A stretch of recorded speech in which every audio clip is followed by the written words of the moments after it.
Beneath Brazil's vibrant modern surface lies a hidden world of ancient wonders, a testament to human history that stretches back tens of thousands of years. From the deepest Amazon to the sprawling coastline, archaeological discoveries are constantly reshaping our understanding of the Americas. This journey uncovers 30 of the most incredible sites, from mysterious geoglyphs that rewrite the story of the rainforest, to breathtaking rock art galleries created by some of the continent's very first inhabitants. Each discovery reveals the sophistication, diversity, and profound connection to the land of the cultures that flourished in Brazil long before the Common Era, offering a captivating glimpse into a forgotten past that is only now coming to light. Brazil's most incredible archaeological discoveries that rewrote history. The Serra da Capivara National Park, located in the remote northeastern state of Piauí, stands as one of the most significant and revolutionary archaeological sites in the entire Americas, a vast open-air museum that fundamentally challenges and rewrites the narrative of human settlement in the New World. This UNESCO World Heritage Site, meticulously studied and championed by the Brazilian archaeologist Niede Guidon, encompasses a breathtaking landscape of towering sandstone cliffs and over 1,000 rock shelters, more than 450 of which are adorned with an astonishing collection of over 30,000 prehistoric paintings and engravings. These artworks, created with vibrant mineral pigments in shades of red, yellow, and black, depict a rich and dynamic tapestry of ancient life, featuring elaborate scenes of communal hunting, ritualistic dances, intricate battles, and a vast bestiary of now extinct megafauna like giant armadillos and primitive horses, alongside detailed representations of celestial events and complex geometric patterns.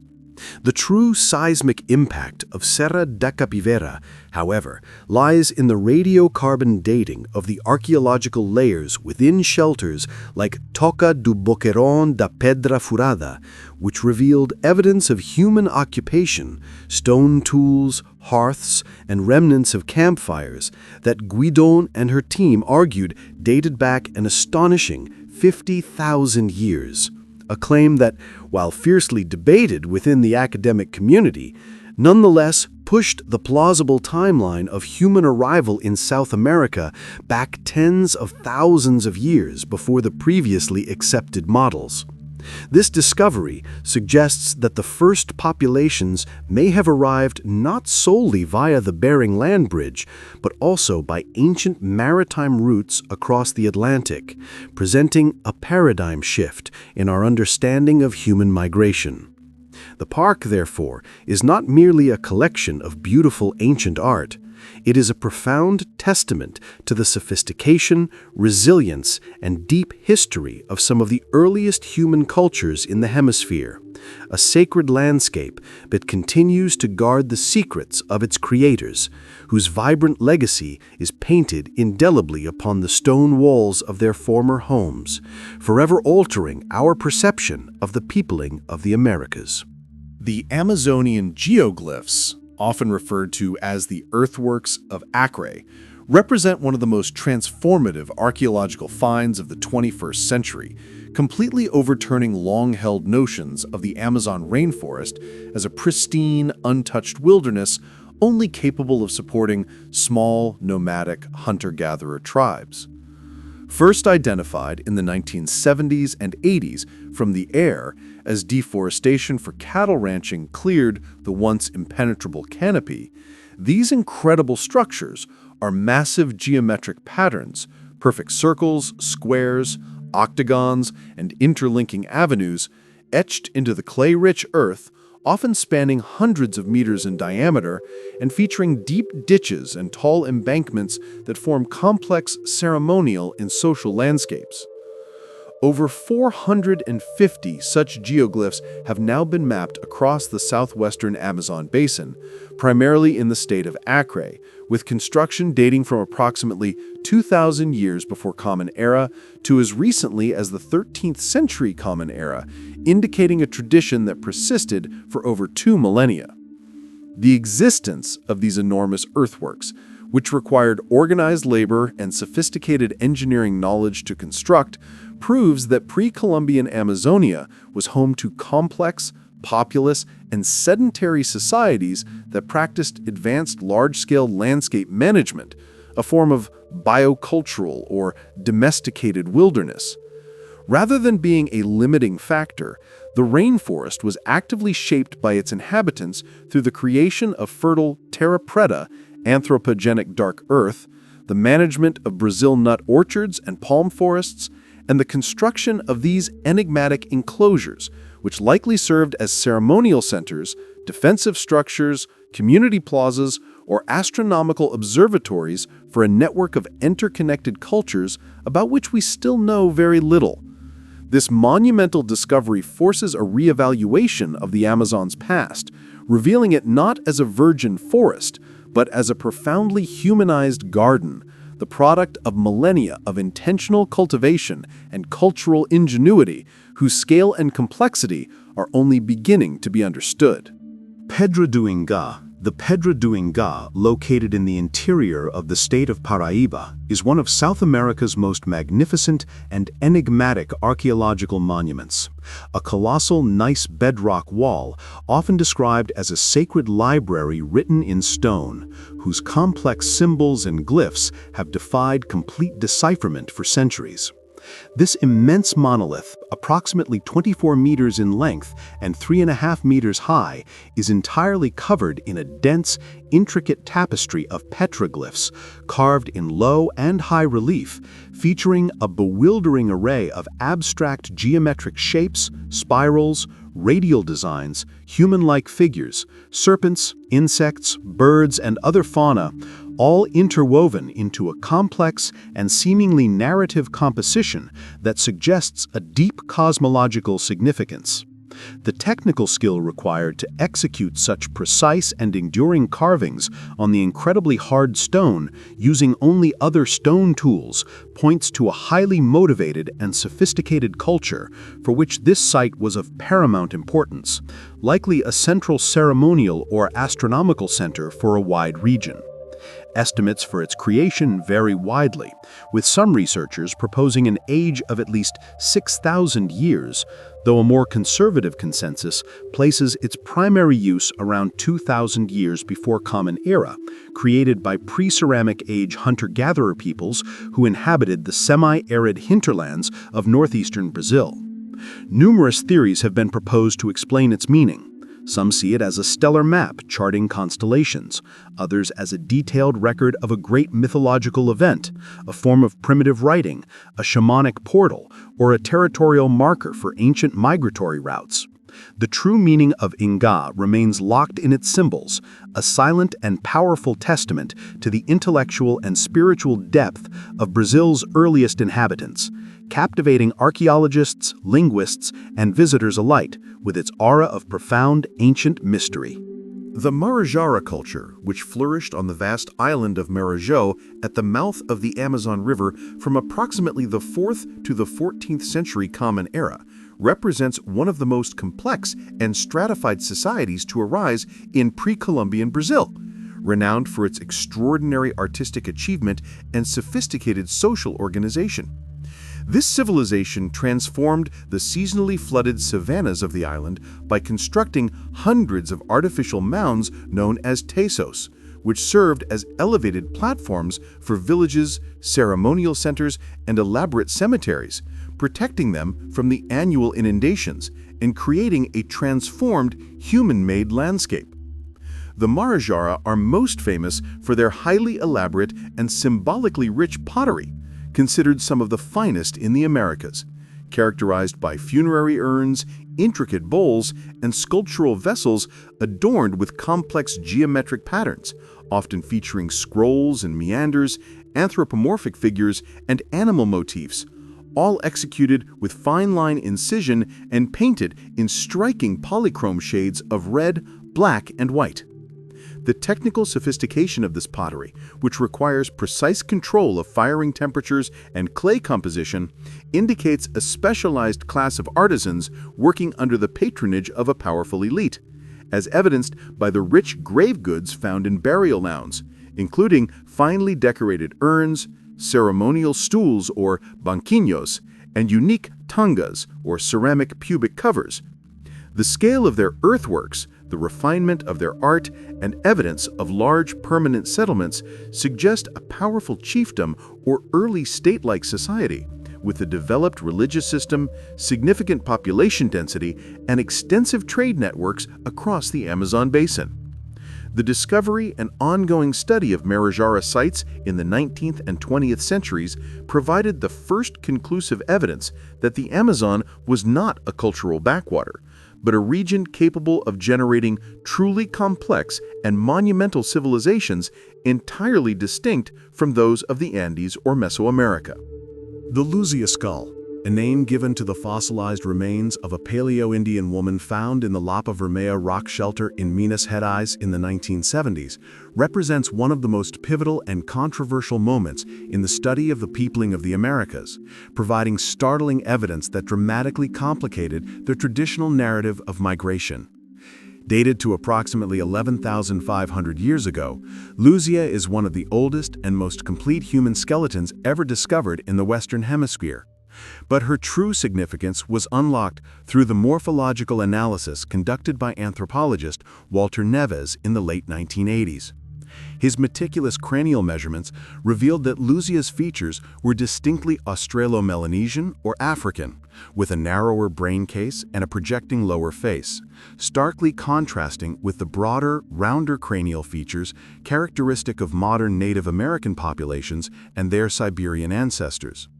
This finding gave rise to the revolutionary two biological models, or two waves migration theory, proposing that the Americas were first populated by a wave of migrants with these more generalized features, possibly traveling along coastlines or even across the Pacific, who were later largely replaced or absorbed by a subsequent migration of the morphologically distinct ancestors of contemporary indigenous peoples. While later genetic studies on modern populations have complicated this theory, suggesting a more complex settlement pattern, Luzia's skull remains an iconic and powerful piece of evidence that the initial peopling of the continents was a far more intricate process than a single migration across the Bering Land Bridge, opening the door to models that include ancient maritime travel and a much greater diversity of founding populations in the deep history of South America. The Valdivia figurines of Santarém. The region surrounding the modern city of Santarém, at the confluence of the Amazon and Tapajós rivers, was the heartland of the Tapajós culture, a powerful and sophisticated chiefdom that thrived from approximately the 10th to the 15th century Common Era, and is renowned for producing some of the most exquisite and enigmatic ceramic art in the pre-Columbian world. The most famous of these artifacts are the intricate hollow figurines, often called Valdivia figurines, after the 19th century Brazilian historian who first described them, though they are distinct from the older Valdivia culture of Ecuador. These small sculptures are masterpieces of symbolic expression, depicting highly stylized human figures, often in a serene seated position, adorned with elaborate and towering headdresses, intricate body paint, and complex jewelry, all rendered with an incredible attention to detail through fine line incision and delicate modeling.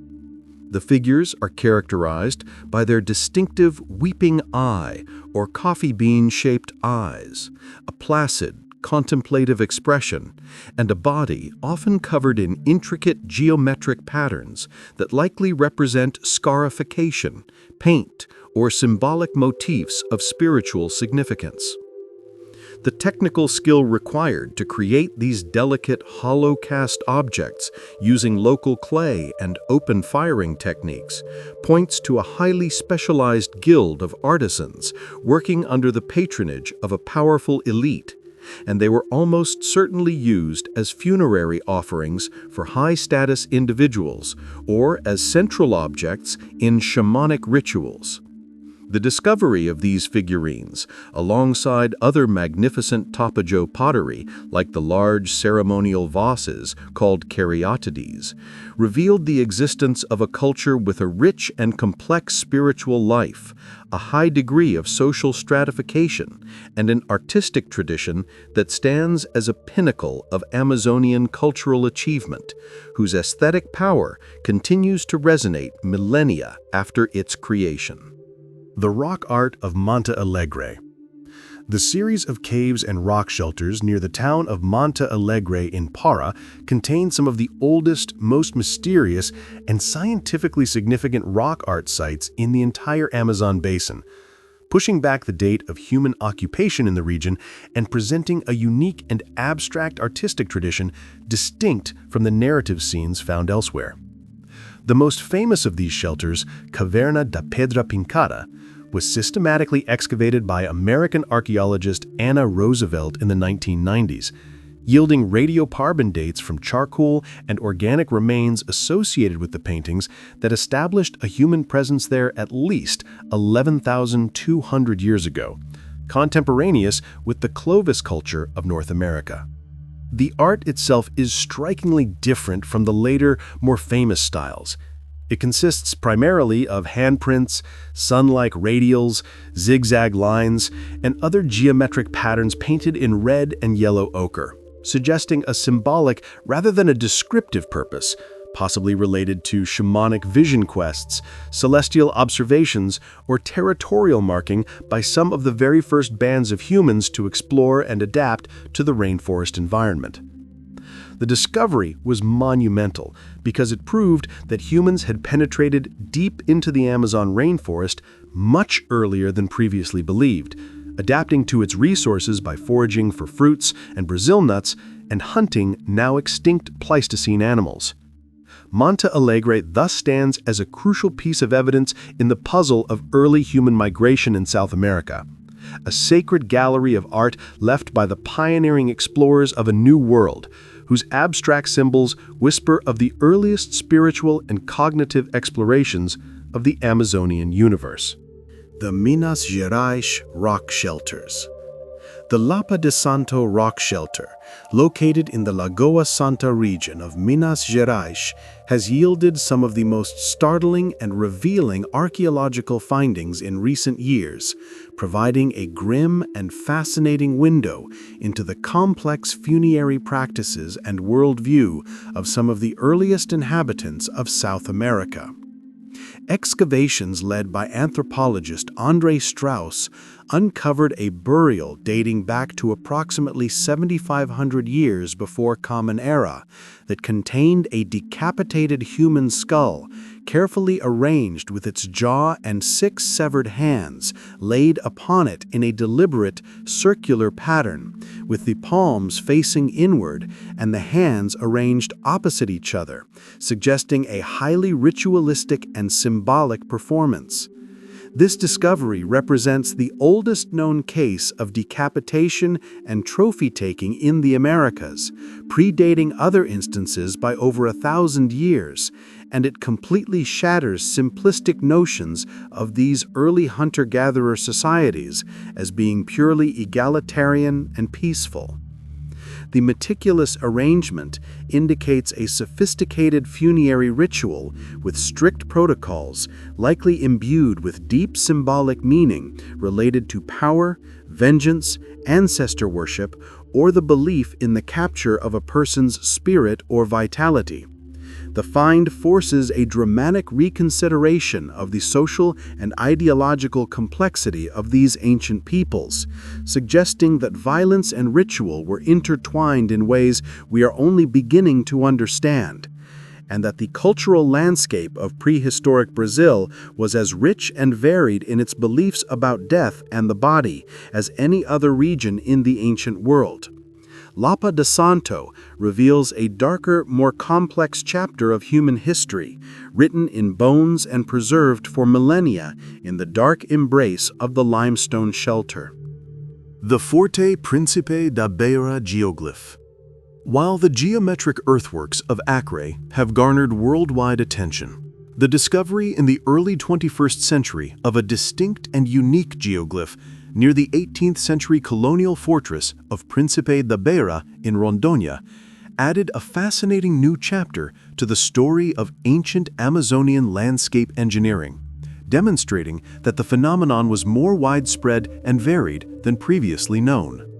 This particular structure, identified through satellite imagery and later ground surveyed, consists of a precise single square enclosure within a larger circular ditch, with a single avenue or entranceway leading out from one side, a design that sets it apart from the more common circular and rectangular forms found further west.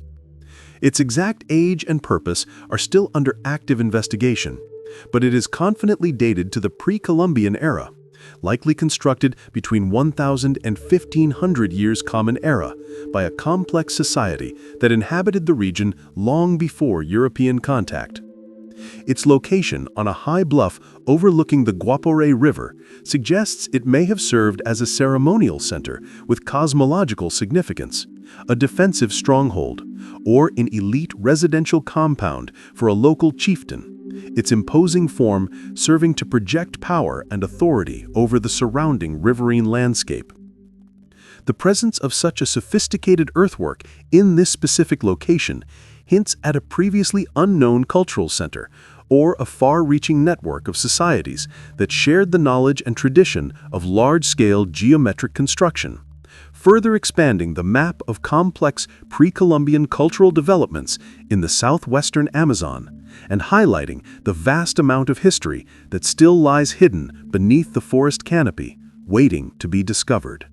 The Toca do Gongo do Inoque site.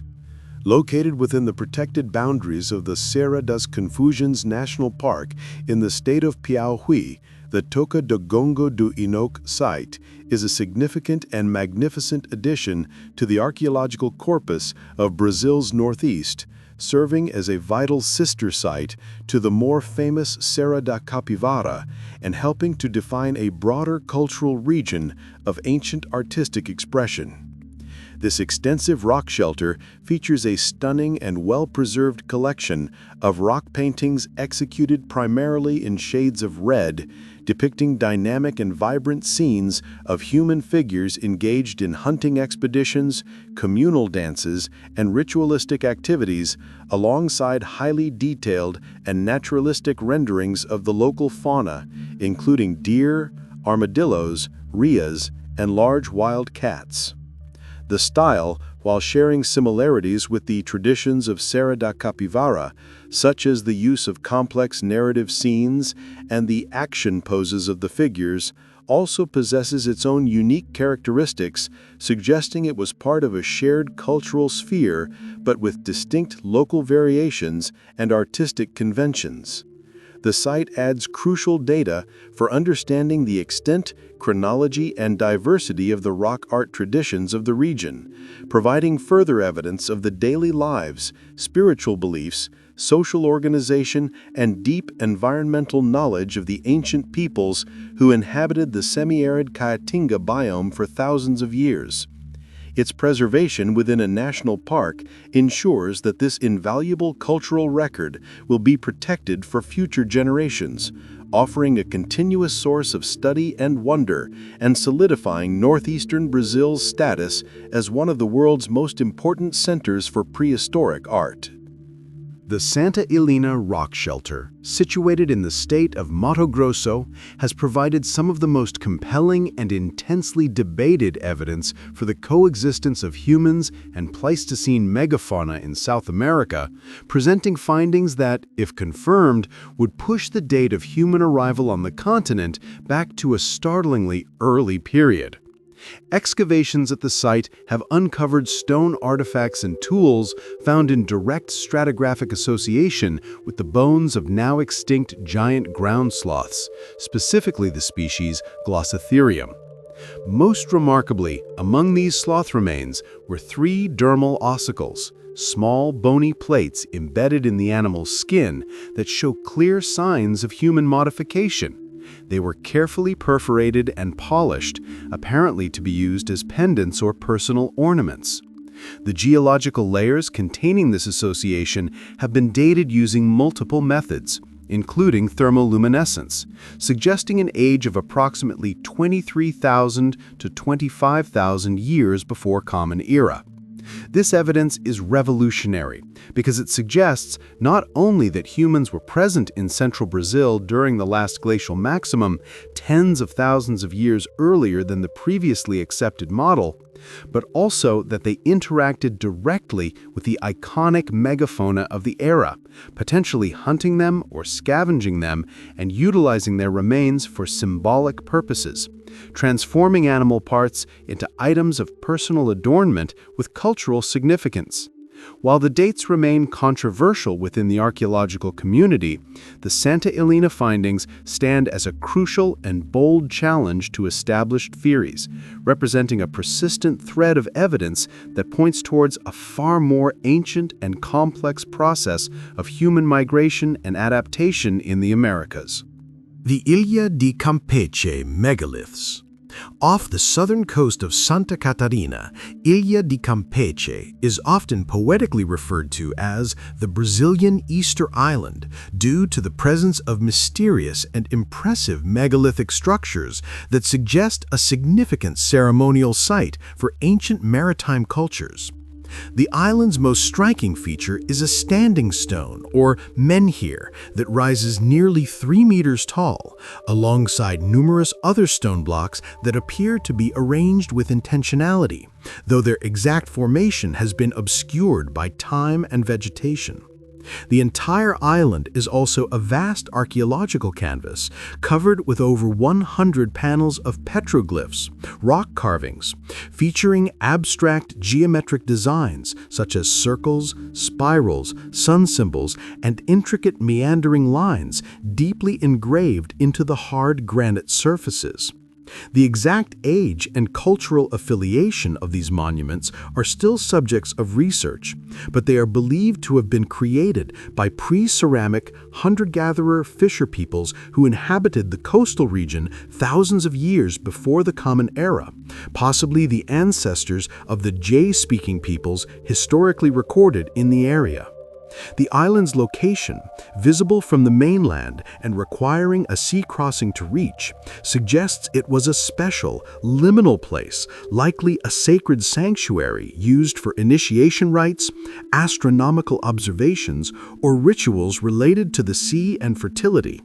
The combination of imposing standing stones and dense symbolic rock art creates a powerful aura of mystery and ancient spirituality, making Ilha de Campeche a unique and captivating open-air temple that speaks to the deep maritime heritage and symbolic world of Brazil's earliest coastal inhabitants. The Pedra Furada site.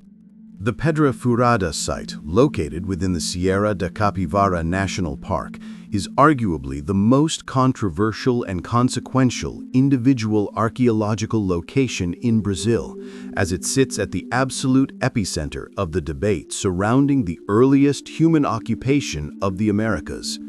This massive rock shelter, whose name means pierced rock, was the primary excavation site for archaeologist Niede Guidon, where she and her team uncovered what they argued was overwhelming evidence of a human presence dating back an astonishing 50,000 years. The evidence consists of hundreds of seemingly human-made stone tools, quartzite flakes and cores, found in deep geological strata alongside hearths containing charcoal that yielded radiocarbon dates of extreme antiquity. Gidan interpreted these findings as proof that Homo sapiens, or possibly even an earlier hominid species, reached northeastern Brazil tens of thousands of years before the migration across the Bering Land Bridge was theoretically possible, suggesting alternative transoceanic or coastal migration routes. The site has been the subject of intense international debate for decades, with skeptics arguing that the stone tools are actually geofacts, stones broken naturally from falling from the high cliff above, and that the hearths are simply natural brush fires. Despite the controversy, Pedra Furada remains a foundational site for the early entry model, and ongoing research continues to investigate its layers. Whether one accepts its earliest dates or not, the site is undeniably a symbol of the profound shift in archaeology, forcing a rigorous and necessary re-examination of the timelines and roots of the peopling of the New World. The Costan del Santinho inscriptions. On the northern coast of Santa Catarina Island, the Costan del Santinho resort area is home to a significant and beautiful collection of rock art that provides a vital window into the life and beliefs of the ancient Carijo people and their predecessors. These inscriptions, carved directly into the sloping granite bedrock that meets the Atlantic Ocean, consist of a wide variety of petroglyphs, including numerous footprints, both human and animal, geometric shapes like circles and spirals, zoomorphic figures, and rare anthropomorphic representations. The most iconic motifs are the countless human footprints, which are often arranged in pathways or clusters, leading archaeologists to interpret them as symbols of migration, territorial ownership, or spiritual journeys, perhaps left by shamans or initiates during ceremonial rites. The site's spectacular setting, with the constant sound of crashing waves and the vast expanse of the ocean, strongly suggests it held profound spiritual significance, likely related to creation myths, fertility rituals, or ceremonies appealing to marine deities for a bountiful catch. Unlike the painted art of the Northeast, these carvings, exposed to wind and salt spray, have endured through the centuries due to their depth and the hardness of the rock, offering a more permanent, if more abstract, record of the symbolic thoughts of these coastal communities. The Costan del Santinho inscriptions form a sacred landscape where the boundary between the physical world of the coast and the spiritual world of its ancient inhabitants feels remarkably thin, a timeless gallery etched in stone by the sea. The Abrigo do Sol rock shelter. Situated in the state of Mato Grosso, the Abrigo do Sol, Shelter of the Sun, is a crucial archaeological site that has provided a long and continuous record of human occupation in the central Brazilian plateau, spanning from the early Holocene period, approximately 11,000 years ago, up to more recent historical times. The shelter's extensive stratigraphy, containing numerous layers of hearths, stone tools, food remains, and burial sites, acts like a detailed history book, allowing archaeologists to trace the evolution of technology, subsistence strategies, and cultural practices over millennia. The site is particularly noted for its rich assemblage of rock art, featuring paintings in red and white pigments that include geometric designs, handprints, and human figures, which evolved in style and complexity over time, reflecting changing cultural and spiritual ideas. The long sequence of occupation at Abrigo do Sol provides invaluable data on how human groups adapted to the significant environmental changes that occurred at the end of the last ice age, shifting their tools and diet as the climate warmed and the local flora and fauna transformed. It stands as a key reference point for understanding the cultural chronology of central Brazil, demonstrating a persistent human presence and a deep knowledge of the Cerrado environment, and serving as an important anchor for comparing and contextualizing findings from other, less complete sites across the vast interior of the continent. The Itacoatiaras do Ingá. Itacoatiara is a Tupi word meaning painted stone, and it is used to describe numerous rock art sites across Brazil, but the most famous by far are the Itacoatiaras do Ingá, another name for the primary Pedra do Ingá monument itself. However, the term also encompasses the wider archaeological landscape around the town of Ingá, which includes other smaller outcrops and stone panels covered in petroglyphs. These secondary sites, while less spectacular than the main wall, are nonetheless important for understanding the full scope of the phenomenon. They demonstrate that the area was a major and prolonged center of ceremonial activity and symbolic expression, not limited to a single masterpiece, but encompassing a wider sacred geography. The styles and motifs found on these smaller panels often echo those on the main stone, such as spirals, circles, and stick-figure humans, but also introduce variations, suggesting an evolution of style over time or different hands at work. Studying these associated Itacoatiaras helps archaeologists contextualize the main Pedra do Ingá, showing that it was the centerpiece of a much larger ritual complex, a place that drew people from a wide region for generations to leave their mark, to perform ceremonies, and to engage with the spiritual world through the enduring medium of stone, solidifying the Ingá region's status as one of the most significant archaeological zones in the Americas for the study of ancient rock art. The Zinguano ancestral villages. The work of archaeologists like Michael Heckenberger in the Upper Xingu region has not only revealed ancient urban networks like Kuhikugu, but has also illuminated the profound cultural continuity between these prehistoric sites and the contemporary indigenous villages of the Xinguano peoples, such as the Cuicuro, Kalapalo, and Wauja. This connection provides a rare and invaluable example of direct cultural persistence over a millennium, where archaeology and ethnography merge to tell a complete story. The modern circular plaza villages of the Xingu, with their distinct social and architectural organization, are shown to be the direct descendants of the prehistoric settlements uncovered beneath the forest floor.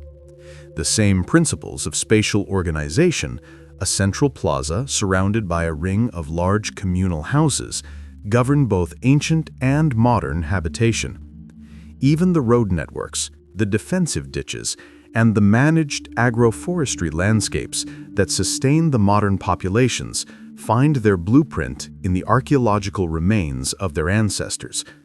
This continuity extends beyond infrastructure into the intangible realm of culture. Oral histories, kept by the Cuicuro people, contain references to the ancient settlements and their founders, and traditional rituals, social structures, and even the names of places persist across the centuries.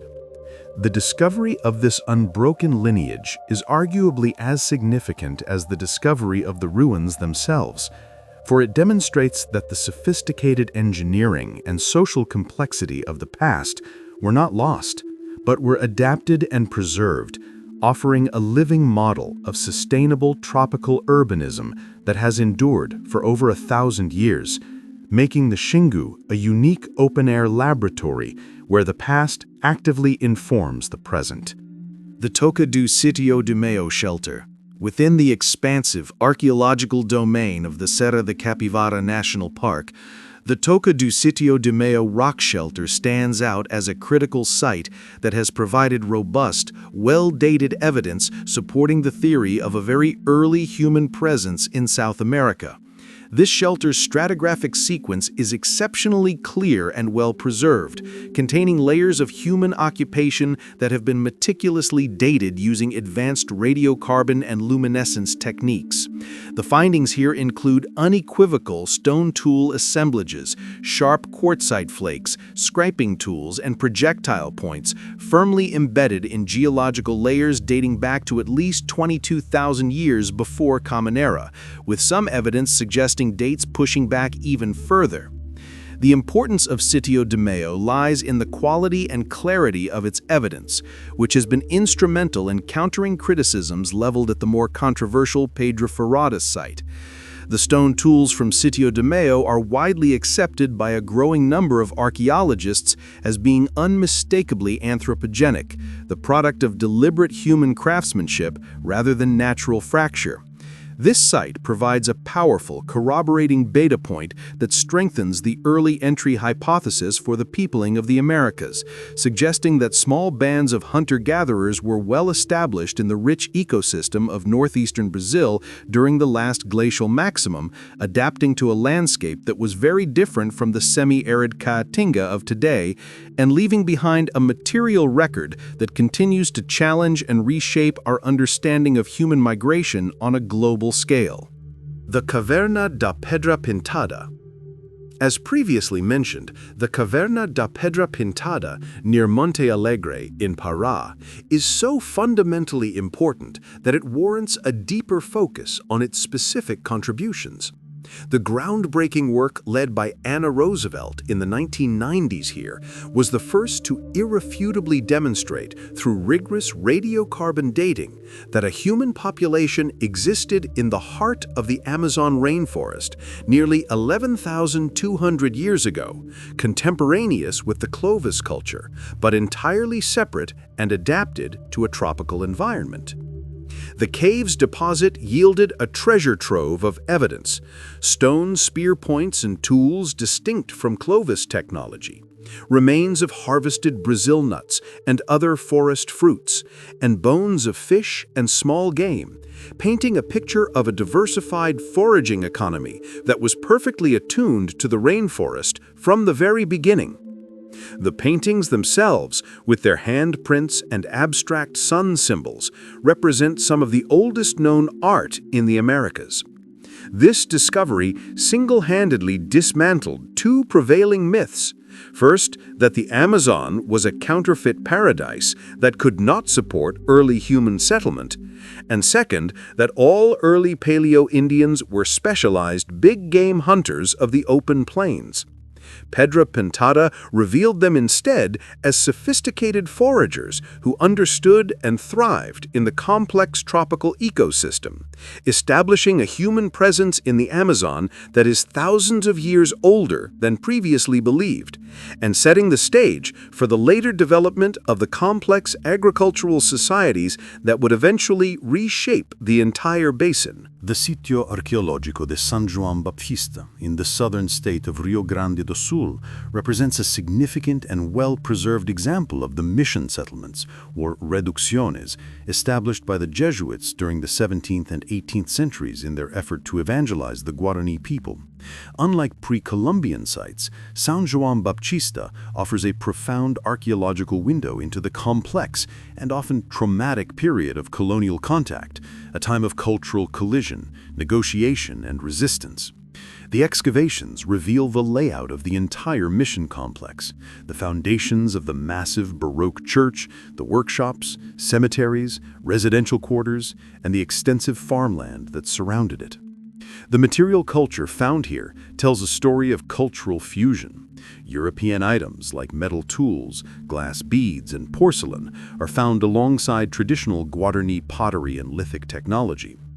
The human remains from the cemeteries provide silent testimony to the devastating impact of European diseases on indigenous populations, while also showing the persistence of certain Guarani funerary practices despite conversion efforts. This site is not just a relic of the Jesuit order, it is an archaeological record of the Guarani people's experience during a catastrophic period of their history, a place where they attempted to adapt and preserve their identity within the rigid structures imposed upon them, making it a crucial site for understanding the colonial era and its enduring consequences for indigenous societies in southern South America. The Sambaqui da Tarioba. While there are thousands of sambaquis along the coast, the Sambaqui da Tarioba, located in the city of Rio das Ostras in Rio de Janeiro state, is a particularly important site due to its accessibility, its status as a museum, and the wealth of information it has provided about the daily lives of the shell mound builders. What makes Tarioba exceptional is that visitors can actually enter a preserved excavation cut within the mound, viewing the stratigraphic layers of shells, fish bones, and hearth ashes that accumulated over centuries of occupation.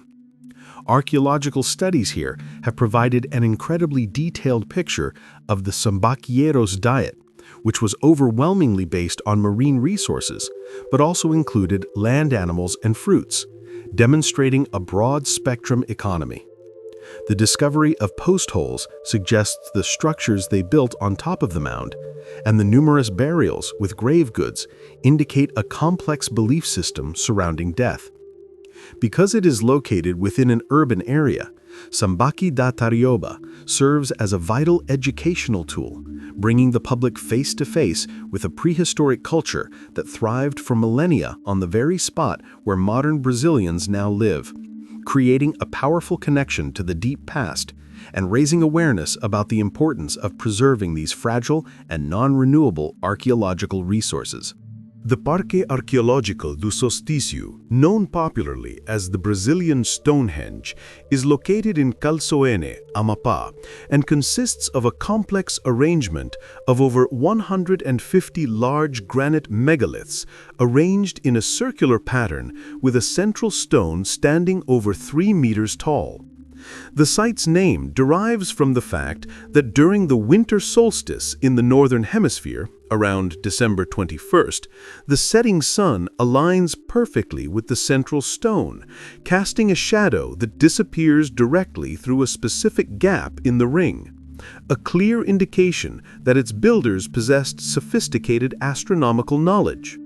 Dated to approximately 1,000 years Common Era, this pre-Columbian observatory is attributed to complex Amazonian societies that inhabited the region before the arrival of Europeans.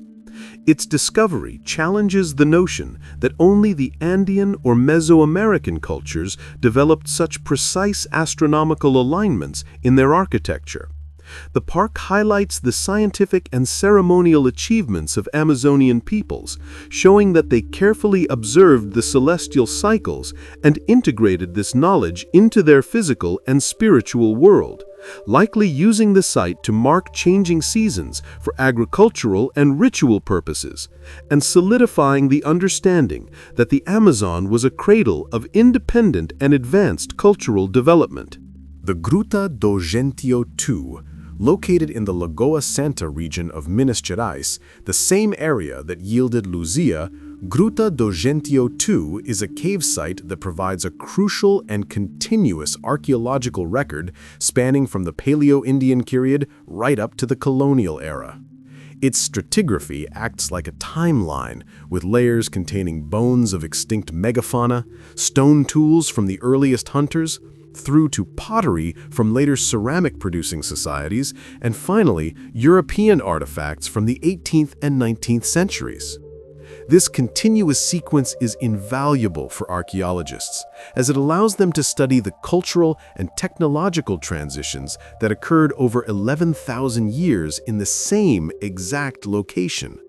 The site has been instrumental in helping to build a relative chronology for the region, showing how human societies adapted their tools, diet, and living arrangements in response to environmental changes and new cultural influences.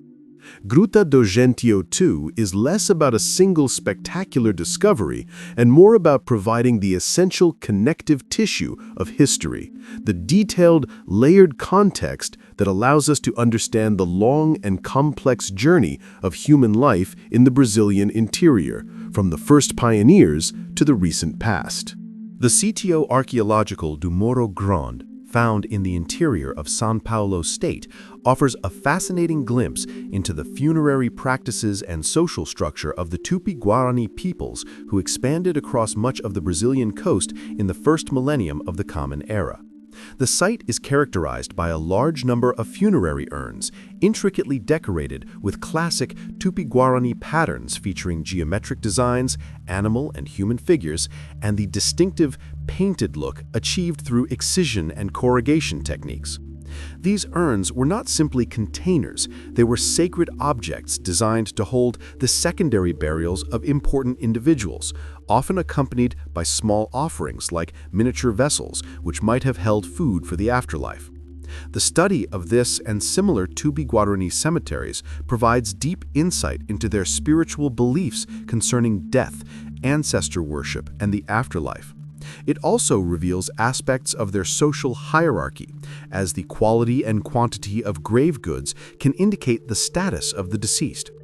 As the Tupi-Guarani were among the first indigenous peoples encountered by the Portuguese in the 16th century, sites like Morro Grande provide an essential archaeological counterpoint to the historical records written by the colonists, allowing us to understand this vast and influential cultural tradition from its own material perspective, preserving a voice that was often silenced or misrepresented in written history. Thank you for watching. Please don't forget to like and subscribe.